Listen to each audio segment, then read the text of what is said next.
Hey, what's up guys? This is Anthony from Anthony's Customs, and for this review, we are looking at the One Piece Anime Heroes RORONOA Zoro figure. And just like Luffy and Sanji and most of the Dragon Stars figures, it's a lower end collectible for people who don't want to spend as much money, or maybe want to figure in this scale. It's about 20 bucks. That's what you're going to find it for, and for the price, I'm going to tell you right now, it's a pretty solid figure. There are some really nice things about this, but there are some things that are definitely not great though, so there's some stuff to talk about. So even though it's a cheaper figure, there are things that can be improved, and it's up to me to tell you about those things, but it's up to you to decide if they matter to you as far as buying the figure goes. So let's go ahead and get it off the stand and take a closer look. This guy stands just about 17 centimeters to the top of the head, which makes him pretty close to, let's say, 6 5/8 inches. So right in there with the Marvel Legends figures, or pretty much anything else that's at the supposed 1/12 scale. This will be good enough. It's not like One Piece is super scientifically accurate in terms of human anatomy and stuff like that. So it doesn't matter if he's a little bit tall, it'll get the job done. Now before we get into the rest of the review though, let's go ahead and do a question of the day. Super simple question. Which is your favorite One Piece character? Anybody you can pick. It doesn't have to be from the Straw Hat Pirates. It could be anyone. For me, it's Zoro right here. That's the one. So I'm happy to be reviewing this. Okay, let's go ahead and get into the aesthetics on the figure. The sculpts are all pretty nice. For a $20 figure, everything here is an original sculpt, so that's worth noting. Plastic quality is fine. You'll notice a lot of PVC pretty much everywhere. The thing that stands out to me though is they did intentionally make some things glossy and some things matte. So like you'll notice his boots are definitely glossy, so that's very nice. The rest of it is meant to be matte or satin, but you do get some very glossy spots like the shoulders, the chest for instance.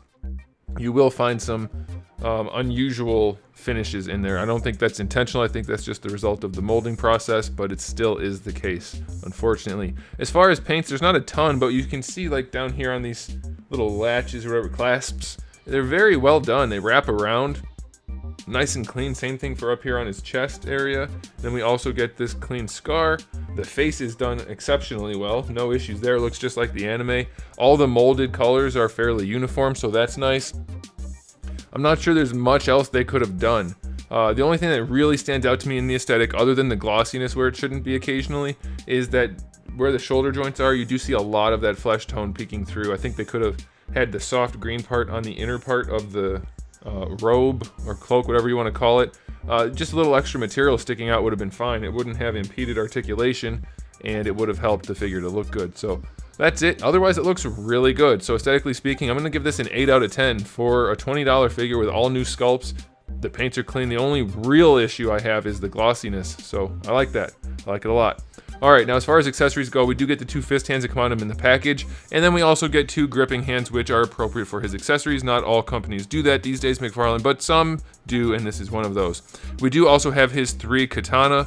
You have 3 of them which are unsheathed. They're a little thin and tend to be warped in the packaging, but a little hot water will get them to go right where they need to go, so that's nice. But then we do also get the 3 katana in the scabbards, which is a nice feature, but you're thinking, can we have the scabbards in the belt and the swords drawn? And yes, you can. You can remove the hilts from the scabbards on the scabbard versions, so you can have all 3 in the belt without the handles, and then you can have all 3 of them in his hands. Except he only has 2 hands, and he does not have a head with an open mouth for him to hold his 3rd sword as he does in the show. So you will be leaving one sword probably sheathed, undrawn at some point anyway. That's a bit unfortunate. I think for 20 bucks that's reasonable. I would definitely have preferred him to have an open mouth accessory, or an alternate head, so that he can hold all 3 swords like he does in the show. That's a bummer, but still, this is plenty, I think, for the price point. So 8 out of 10 for accessories as well. I'm very happy to get alternate hands and the alternate swords. I like that. We're going to pull the swords out of here so that we can do the rest of the review. They just slide in, no issues there. Painting could be a little more detailed on the swords, but considering other companies do far less detail for the same price point or more, I think this is okay. Alright, let's go ahead and talk about the articulation. We have a ball peg in the top and at the bottom of the neck. It still affords very little range. It's mostly just wiggling and turning. Not great, could definitely be better. Shoulders have a ball peg connecting the arm to the body, but the way it's designed, I don't know if you're going to be able to see in there, there's almost no range for the ball peg, so it just wiggles around a little bit, and that's why we do get that weird gapping that's a little bit ugly. But the hinge itself is perfectly good, perfectly useful. Obviously you have full rotation, so it'll be fine.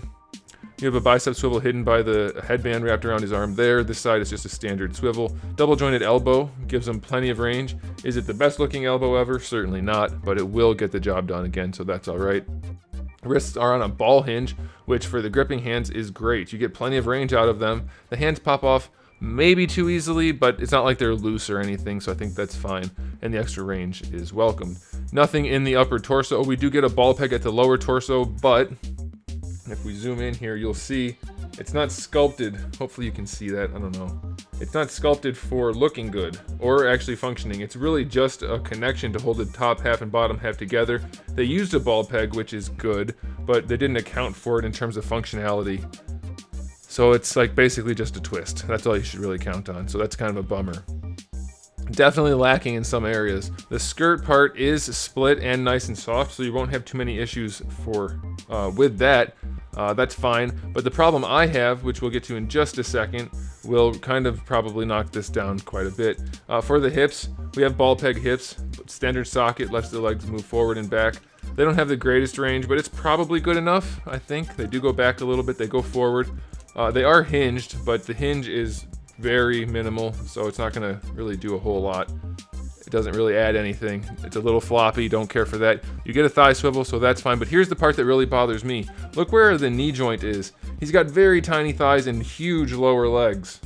So when you bend the knee, which is super ugly, luckily you wouldn't see it anyway under the skirt part, it's way high up. And on One Piece characters, I know like the anatomy is weird anyway, but that should be definitely at least in the middle of the leg.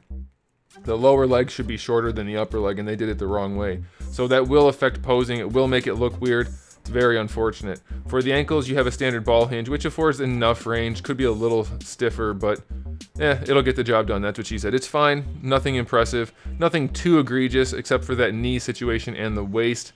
Not a huge fan of this articulation. The head doesn't work that well. The rest is average. I'm going to give it only a 6 out of 10. For the price point, I think that's fine, but it is worth noting there are these significant problems, and you'll have to deal with them if you buy the figure. So keep that in mind. You can decide for yourself what's important to you. Alright, so final verdict on this guy is for the price point, and especially since it's a One Piece figure at this scale, which doesn't exist otherwise, I think that's a pretty good deal. If you want a One Piece figure of this guy, you're going to be fine. There's no other option, but it could still be terrible. It's not terrible, so you're fine in both ways. I will give it a final verdict of, I'm going to knock it down to 7 out of 10. We had 2 higher ratings and then 1 lower. I think articulation needs to be vastly improved because it wouldn't cost them anything, just a little bit of design time to knock that knee joint down lower, you know, or round this out instead of just making it a flat cut. Little things like that wouldn't cost them anything, would make the figure a lot better. So I think that's where we're sitting right there. But again, for 20 bucks, if you're into this sort of thing at all, there's a lot worse things you can spend your money on in the collecting world. So there you go, guys. Thanks for watching. If you enjoyed the video, please do give it a thumbs up. If you didn't, give it a thumbs down if that's still an option. And if you haven't subscribed, you might want to. I have new videos almost every single day, and actually thousands of videos just waiting for you for the days I don't have new content. So make sure you come back for all of that. And in the meantime, keep collecting.